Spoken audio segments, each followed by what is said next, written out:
श्रोता बंधु, युद्ध की तैयारी हुई। गंगा पुत्र भीष्म कौरवों के सेनापति थे, पांडवों के सेनापति थे धृष्टद्युम्न। लेकिन पितामह भीष्म ऐसा युद्ध किया कि सुबह से शाम तक 10,000 वीरों को मार दिया। दूसरा दिन फिर हुआ 10,000 फिर मारे। 9 दिन हो गए 9। अब भगवान कृष्ण कहते हैं, हरे पारथ, 9 दिना की लड़ाई में वही तो बाबा ही ना निपटे, तुम्हें जीतो है का? प्रभु क्या करूं, जितनी विद्या सीखी वो मैंने सब लगा दी, पर संध्या के समय तक 10,000 वीर मार देते हैं, शंख बज जाता है। मार क्यों देते थे? क्या जितने बाण सामने मार देते थे उतने ही तीर पीछे मार देते थे। तो अर्जुन आगे से बचाता था तो पीछे मार देते थे, और पीछे भगवान रथ लाते थे तब तक सामने मार देते थे। 9वें दिन की संध्या को दुर्योधन पे अब बुरा दिन हुआ। तो दुर्योधन ने बराबर रथ ला करके कहा गंगा पुत्र भीष्म से कि पितामह आज समझ गए हम, क्या तुम अन्न खा रहे हो मेरो और पाट बजा रहे हो उनको? हैं? 10,000 तो रोज मरे, पर 5 में तो एक नहीं मरो। एकदम जब लांछन लगा, महान क्षत्रिय थे, बड़े सूरमा थे, और दुष्ट ने लांछन लगा दिया तो क्रोध में आकर के कह दिया, अरे दुष्ट दुर्योधन, अगर तेरी आत्मा को शांति मिलती है तो कल के युद्ध में 5 को मार दो, तो शांति तो मिल जाए। शंख बज गया।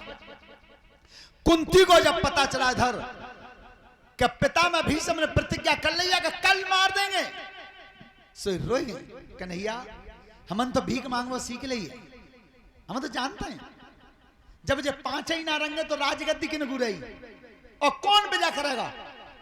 श्याम सुंदर, अब लड़ाई को बंद कर दो, अब मैं लड़ना नहीं चाहता। मेरे बेटा बच जाएंगे कैसे हूं? क्योंकि पितामह भीष्म की बात अटल है और उसे कोई मेट नहीं सकता। भीष्म के वचन को सिवा भीष्म ही मेट सकते हैं और किसी में दम नहीं। कन्हैया लला बचियांगे। भगवान श्याम सुंदर बोलेगा, देखो बुआ तुम जी कहोगे मैं लड़की बचा दूं, कबजा मेरो नहीं है, पर अगर कोई राजनीति को दाव बैठ गो तो बचा तो दूंगा, पर तुम्हें कोई ऐतराज न होए तो तुमने द्रौपदी में संग भेज देगी, लिवा ले जाओ जी, तो तेरी बहन है। तो रात के समय आज भगवान द्रौपदी को लेकर के चले हैं, और तब कही कि पांचाली, उधर के डेरा में ये देखना कि पितामह कौन से कैंप में है, कौन से डेरा में। हमारे गुरुदेवता ने बताया, महाभारत की 18 दिन की लड़ाई में 3.5 जीव 18 दिना न दिन में सोए न रात में सोए, 3.5। उनमें सबसे पहले नंबर पे पितामह भीष्म है। दिन भर युद्ध करते थे दिन में, और रात को शोक पे बैठते थे कि काउलम को मरे मरे मेरो ही। कितनी सच्ची बात थी। आज बाबा के नातन में लट्ठू बच जाए और बाबा जी पूछोगे जा में कालंक को मच जाए, बाबा तो खूब मालूम है काउलम मरे मरे बाबा ही को। तो उस समय आज रात में जा रही है पांचाली और कन्हैया पीछे जा रहे हैं। बारे धन्य कृष्ण जैसा राजनीतिक नेता आज तक नहीं पैदा करो का। लगाई रही कुरुक्षेत्र में फेरा, लगाई रही कुरुक्षेत्र में फेरा, लगाई रही कुरुक्षेत्र में फेरा, लगाई रही कुरुक्षेत्र में फेरा।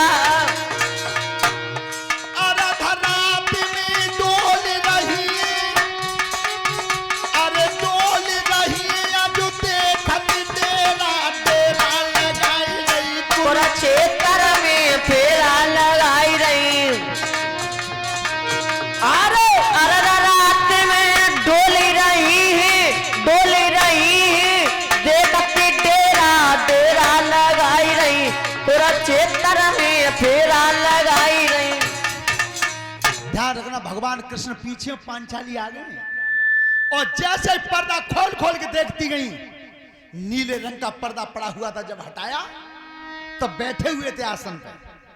हालत क्या थी? अरे माला घूम रही भीष्म की, अरे बाबा की, और रण को टंगे रहो सेहरा, लगाई रही कुरुक्षेत्र में फेरा, लगाई रही। अरे माला घूम रही भीष्म चमकी रही बाबा की, रण तो टंगी रहो फेरा लगाई रही, पूरा क्षेत्र में फेरा लगाई रही। ध्यान रखना, उस समय भजन कर रहे थे आसन पर।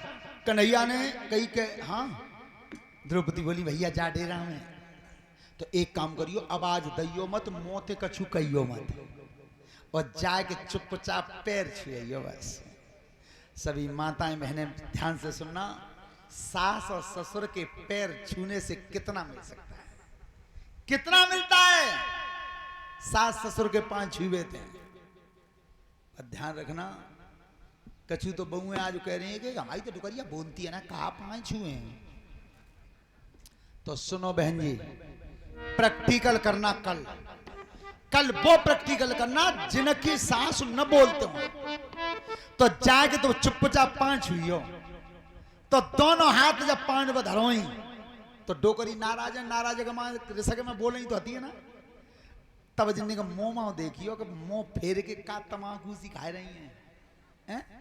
बहू ने जब पैर छुए तो डोकरी ने सके मैं मुंह तो कर लो जालन, और तो हाथन दे कह रही है सो आगो आगो बन हो रहा है।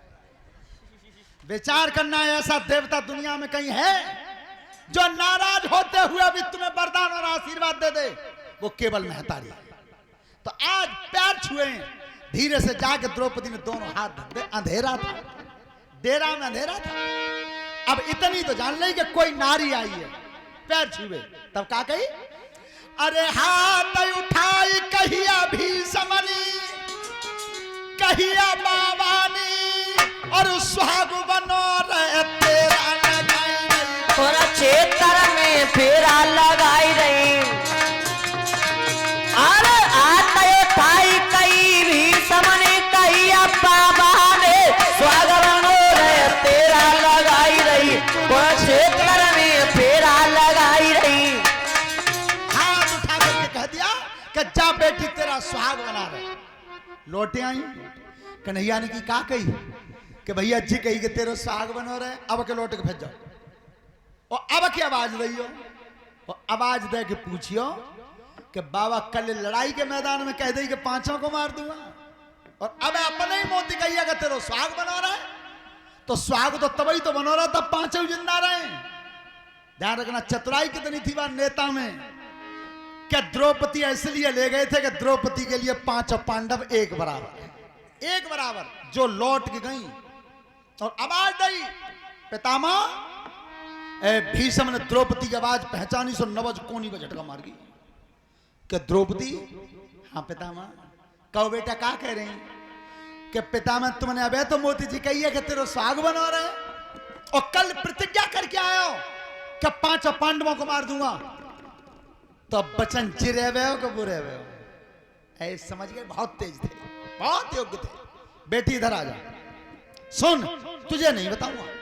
तो अरे भीतर बाई बुलाई की लइए, लिवाई की लइए, और सलागी रजो तेरा लगाई रही, पूरा क्षेत्र में फेरा लगाई रही।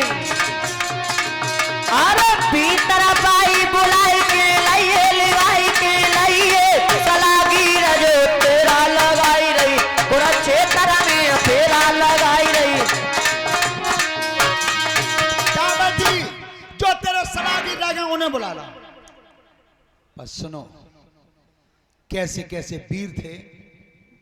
महाभारत को पढ़िए, रामायण को पढ़िए, इनके पढ़ने से मिलता क्या है?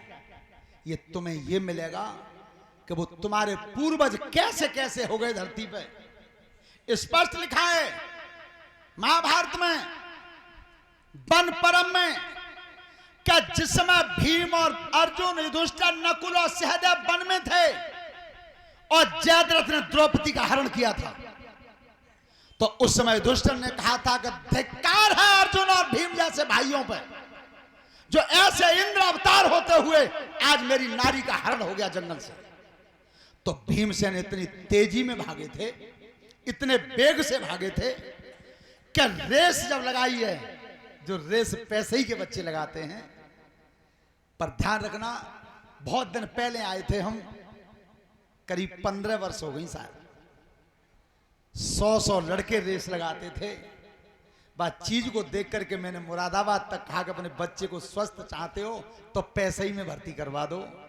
पर जितनी खुशी हुई थी उस जमाने में, आज मैं कल शाम गया था, उतना ही मुझे दुख हुआ है। अब एक चीज तुम्हारे गांव में ऐसी पनप गई है कि अगर 10 साल तक बनी रही तो ये पैसे ही भी गांव वहीं पहुंच जाएगा जहां पर सब गांव रहे। और वो चीज तुम समझ रहे हो वो क्या चीज पनप गई है। अगर अब भी चाहो अपने बच्चों का भविष्य, अरे कब तक ना आएंगे तुम्हें मालूम है क्या तक आए, तो मेई के समय, तो मैं बालकनी के समय एक घूट पी ले और तो न मानो तो अपई लड़काई के समय एक बार पी ले, कर ले तो ले आवे हो। ध्यान रखना बहुत गलत हो गया है, बहुत पहले नंबर पर था। बच्चों की इस प्रशिक्षण में, शारीरिक प्रशिक्षण में ये पैसे गांव आगरा जिला में पहले नंबर पर था। तो जब पहले ही पे बनोरन दो, ऐसा मत करो। पर एक बात बता रहा हूं, रामायण को खोल के पढ़ना। हमारे बड़े बड़े विद्वान भी बैठे हैं इस समाज में। रामायण महाभारत सब पुराणों को पढ़ना। किसी जगह भैया मोड़ तो मिली ना है, अगर काउआ लिखी मिल गई हो तो ने के बाद पेजों को फोटो खींच के व्हाट्सएप कर दियो कि राजा दशरथ, युधिष्ठिर, हरिश्चंद्र कौन सी छाप को बिंडल पियता है और कौन सी तमाकू खाता है। काउ जगह लिखी हुई देख लियो, काउ पेज पे आ जावे। श्रोता बंधुओं, अवगुण एक ऐसी चीज है